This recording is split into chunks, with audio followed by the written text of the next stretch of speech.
بسم اللہ الرحمن الرحیم۔ جس دین کو ہم مانتے ہیں اور جس دین سے ہماری پہچان ہے، اس کے حوالے سے ظاہر ہے کہ بہت سارے تعلقات جنم لیتے ہیں اور سوالات پیدا ہوتے ہیں کہ وہ دین جس کو ہم مان رہے ہیں، جس پہ ہم عمل کر رہے ہیں،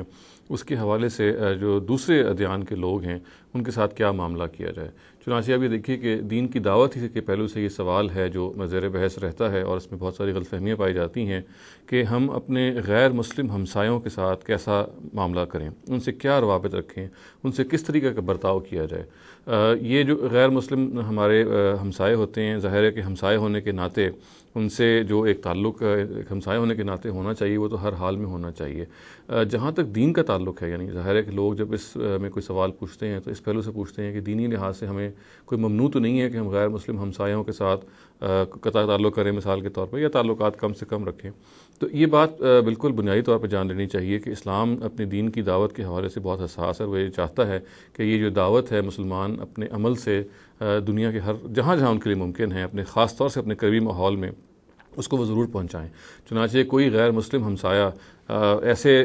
دنیا میں علاقے جہاں مسلمان بستے ہیں یا مسلمان میجورٹی ایریاز ہیں یا مسلمان ممالک ہیں، وہاں یہ حساب کا کم پیش آتا ہے۔ البتہ دنیا کے بہت سارے خطوں میں جہاں مسلمان مائنورٹیز کے طور پہ رہ رہے ہیں، وہاں یہ بہت زیادہ معاملہ پیش آتا ہے کہ آپ کے جو ہمسائے ہیں وہ نان مسلم ہوتے ہیں، غیر مسلم ہوتے ہیں۔ تو دین نے ان سے ملنا جلنا، ان سے میل ملاقات، ان کے تہواروں میں شرکت یا ان کے برتنوں میں کھانا پینے سے کوئی ممانعت نہیں کی۔ جس چیز کی ممانعت ہے وہ بالکل واضح ہے۔ ظاہر ہے کہ ہمیں بعض کھانے ایسے ہیں جو ممنوع قرار دیے گئے ہیں، ہم شراب نہیں پی سکتے، ہم سور گوشت نہیں کھا سکتے، غیر اللہ کے نام کا ذبیحہ نہیں کھا سکتے۔ یہ تمام چیزیں تو ہم ان کے دسترخوانوں پہ اگر ہوں گی تو معذرت کر لیں گے۔ البتہ اس کے علاوہ ان کے برتنوں میں ویسے کھانا کھانا یا ان کے کھانوں میں شرکت کرنے میں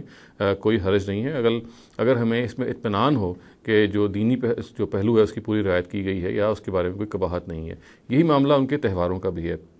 ہم ان کے تہواروں میں شرکت کر سکتے ہیں، اور ظاہر ہے کہ یہ وہ تہوار ہوں گے جن کے بارے میں ہمیں اس کا اطمینان ہے کہ غیر اسلامی کوئی اس میں عنصر نہیں پایا جاتا یا شرک کا کوئی ایلیمنٹ نہیں پایا جاتا، تو اس میں شرکت کرنے میں بھی کوئی قباحت نہیں ہے۔ اسی طرح سے دیکھیے کہ ان کو سلام کرنے کے بارے میں بھی کوئی مسئلہ نہیں ہے، ان کو سلام کیا جا سکتا ہے، ان کے سلام کا جواب بھی دیا جا سکتا ہے۔ نبی صلی اللہ علیہ وسلم سے جو بعض روایات مروی ہیں جس پہ معلوم یہ ہوتا ہے کہ سلام کے جواب دینے کے بارے میں ممانعت کی گئی یا یہ کہا گیا کہ ان کو سلام نہیں کرنا چاہیے، وہ بالکل اور نوعیت کی روایات ہیں، اور وہ ساری کی ساری روایات کا اگر آپ تجزیہ کریں تو بنیادی طور پہ یہ ان غیر مسلموں کے ساتھ خاص روایتیں ہیں جو نبی صلی اللہ علیہ وسلم کے اپنے زمانے میں موجود تھے، اور جنہوں نے جانتے بوجھتے ہوئے آپ کا انکار کیا، اور پھر سزا کے طور پہ مسلمانوں کو بعض اقدامات کرنے کو کہے گئے۔ ان میں سے ایک یہ بھی تھا کہ سوشلی ان کے ساتھ ہی معاملہ کیا جائے، کہ ان کو دوست نہ بنایا جائے، ان سے سلام دعا نہ رکھی جائے۔ تو یہ بھی بنیادی طور پہ اس کا تعلق اس دور کے خاص حالات کی وجہ سے تھا، اور اس قانون رسالت کے تحت تھا، جس کے تحت اگر کوئی غیر مسلم کے بارے میں یہ معلوم ہو جائے اتمام حجت کے بعد، یعنی حق کی گواہی دینے کے بعد،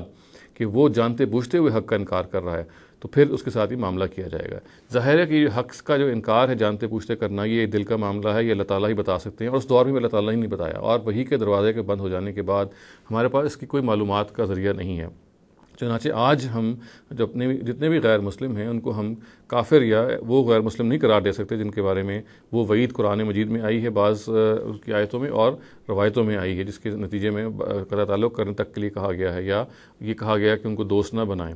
چنانچہ یہ جو غیر مسلم ہمارے سامنے آج آس پاس بستے ہیں، یہ وہ غیر مسلم ہیں کہ جن سے سماجی تعلقات کو ہمیں ہر حال میں جوڑنا چاہیے، تاکہ ہم اپنی دین کی بات کو پہنچانے، ڈسکشن کرنے، ان کی جو بات کو سننے، اور آپس میں ایک بغیر کسی مجادلے کے، یعنی بغیر کسی آپ کہہ لیں ہیٹڈ آرگیومنٹ کے، ایک بہت احسن طریقے سے، بہت مناسب طریقے سے ان سے معاملہ کیا جائے، ان کو بتایا جائے، اور بہت ساری وہ غلط فہمیاں جو اسلام کے حوالے سے پائی جاتی ہیں ان کو دور کیا جائے، ان کو اسلام کے نزدیک لایا جائے، اور سب سے بڑی بات یہ کہ کردار و اخلاق کا وہ نمونہ پیش کیا جائے کہ وہ اس کے قریب آئیں۔ میں نے عرض کیا کہ ان کے ہاں جانے میں یا ان کے ہاں کھانے میں، ان کے ہاں بیٹھنے میں، سوائے اس کے وہ جو اصولی باتیں ہیں کہ ہم نے کوئی ایسی غذا نہیں کھانی، کوئی ایسا کھانا نہیں کھانا جسے ہمیں ممنوع قرار دیا گیا، اور اسی طریقے سے کسی ایسے تہوار میں ہمیں شرکت نہیں کرنی کہ جس تہوار کے بارے میں بالکل واضح ہو کہ اس میں کوئی شرک کا ایلیمنٹ ہے یا کوئی غیر اسلامی غیر دینی بات ہے۔ اس کے علاوہ تہواروں میں شرکت کی جا سکتی ہے، اسی طریقے سے ان کے ساتھ مل بیٹھے کھایا جا سکتا ہے، سماجی تعلقات کو استوار کیا جا سکتا ہے، اور جیسے کہ میں نے عرض کیا اس میں جو بنیادی چیز ہے وہ یہ ہے کہ انسان کے پاس جو دین اور جو حق ہے